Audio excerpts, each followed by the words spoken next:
45 news కి స్వాగతం. నూజివీడు పట్టణంలోని మున్సిపల్ సమావేశం వాడివేడిగా రసాభాసగా జరిగింది. మున్సిపల్ సమావేశ కార్యక్రమంలో కౌన్సిలర్ పగడాల సత్యనారాయణ మాట్లాడుతూ ట్రిపుల్ టెండర్లు మెప్మాకి ఇస్తామని చెప్పి వేరే వ్యక్తులకి కట్టబెట్టడం ఎలా జరిగిందని, వేరే వ్యక్తులను ఉపయోగించుకుని అవినీతికి పాల్పడితే సహించేది లేదని తెలిపారు. నూజివీడు పట్టణంలోని ఇష్టానుసారంగా టెండర్లు కట్టబెడితే సహించేది లేదని తెలిపారు.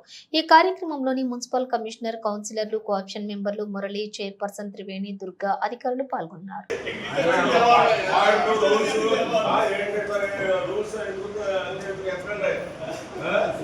ఎవరి కింద ఉన్నాయో షాపులు? అందరికీ నమస్కారం అండి. మామూలుగా మనకి పట్టణ సమైక్యకి ఇచ్చారండి అవి. సమైక్య వాళ్ళే రన్ చేస్తారు. సమైక్య ద్వారానే మనం అది సమైక్య వాళ్ళు వేరే వాళ్ళకి ఇవ్వటం ఏంటి? వేరే వాళ్ళకి ఇవ్వలేదు, మన వాళ్ళు పెట్టుకున్నారు వాళ్ళని. స్వామి నువ్వే చెప్తున్నావా? 0.05% ఇవ్వాలి. వాళ్ళు మళ్ళీ ఇంకొకరికి ఇచ్చే లెక్కనైతే చాలా మంది రెడీగా ఉంటారుగా. వాళ్ళు ఒక్కళ్ళే కాదు కదా. పోనీ ఆ సబ్జెక్ట్ని కౌన్సిల్కి పెట్టారా? కౌన్సిల్ పెట్టి ఓపెన్గా ఆ యొక్క సమైక్యలో ఉన్నటువంటి గ్రూపులకి ఇంకా ఇంతకంటే ఎక్కువ పర్సంటేజ్ ఇస్తారా అని చెప్పి అడిగారా మీరు వాళ్ళని? అప్పుడు ఓపెన్లో పిలిస్తే 5 to 10% వస్తుంది. అప్పుడు గ్రూపులకి ఇంకా ఎక్కువ లాభం తీసుకుంటారు కదా. ఇప్పుడు అద్దె కూడా లేదు, అద్దె కూడా తక్కువ. అప్పుడు ఇప్పుడు ఇంకా ఎక్కువ లాభాలు వస్తున్నాయి కదా. 5 లక్షలు 6 లక్షలు రెంట్ వాళ్ళే చేయలేకపోయారు. 50,000 రెంట్ నడిపేవాడు కూడా నడిపేశాడు దాన్ని. మరి అసలు జీరో రెంట్తో జరుగుతున్నప్పుడు ఇంకా ఎక్కువ పర్సంటేజ్ వస్తుందిగా, ఆదాయం వస్తుందిగా మనకి. అయినా అసలు దాన్ని మున్సిపాలిటీ కౌన్సిల్ పెట్టకుండా మీరు ఎలా డెసిషన్ తీసుకున్నారు? ఎవరు దాన్ని చేసింది? ఎవరు? లాస్ట్ టైం ఫుడ్ కోర్ట్ ఒకటి మనకు 6 lakhs మరి ఇప్పుడు 50,000 40,000 చెల్లుతున్నారు. ఎంత డిఫరెన్స్ ఉంటే లాభం? మీకు నచ్చిన పేరు రాసుకోవటం ఏంటి? మెయింటైన్ చేస్తే వాళ్ళు చేసుకుంటారు. వాళ్ళైతే ఓకే, వాళ్ళకి వస్తే ఓకే. ఓపెన్ దాంట్లో మీకు ఆదాయం ఇవ్వండి. మళ్ళీ వాళ్ళకే ఆ 10% 15% ఆదాయం వస్తే వాళ్ళకే ఇద్దాం, ఆ గ్రూప్కి ఇద్దాం. వాళ్ళ కుటుంబాలు బాగుపడతాయి. 6 లక్షల నెలకి కట్టారు పోయేసారి నాకు తెలిసి. ఓన్లీ ఫుడ్ కోర్ట్కి మీరు ఎవరో దానికి సంబంధించి ఎన్జిఓ పని జీవో ఇచ్చున్నారు.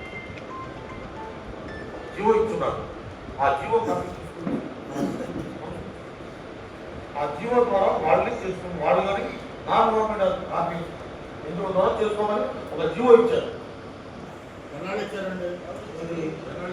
ఇది ఆ జీవోనా? అది దాని ఏమి స్పెసిఫికేషన్ చేయాలి. జీవో మీకు చూపిస్తాం. జీవో కరెక్టేనండి. జీవో ఇచ్చేసేవాడు పిలుస్తారు. 6 నెలలకో, సంవత్సరానికో, 2 సంవత్సరాలకో, 3 సంవత్సరాలు ఉంటుంది. ఎన్ని సంవత్సరాలు ఇచ్చారు? లేదండి, అది మనకు సంబంధం లేని విషయం అండి. ట్రిపుల్ వాళ్ళు కమిటీ వాళ్ళు జీవో ఇచ్చారు. వాళ్ళకి చెప్పవాళ్ళకి ఇవ్వాలి. మన మధ్యలో మనకి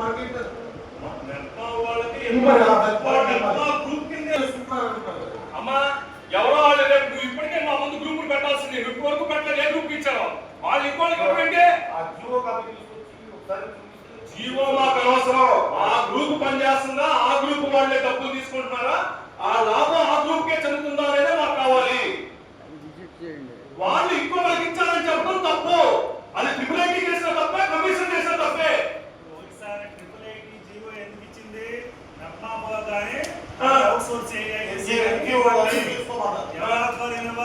మున్సిపాలిటీ ఎన్విరాన్మెంట్ ఉందా లేదా మున్సిపాలిటీ ఎన్విరాన్మెంట్ లేకుండా మెప్పా అరేంజ్ చేస్తుందా? సో మెప్పా మన అండర్లో ఉందా లేదా?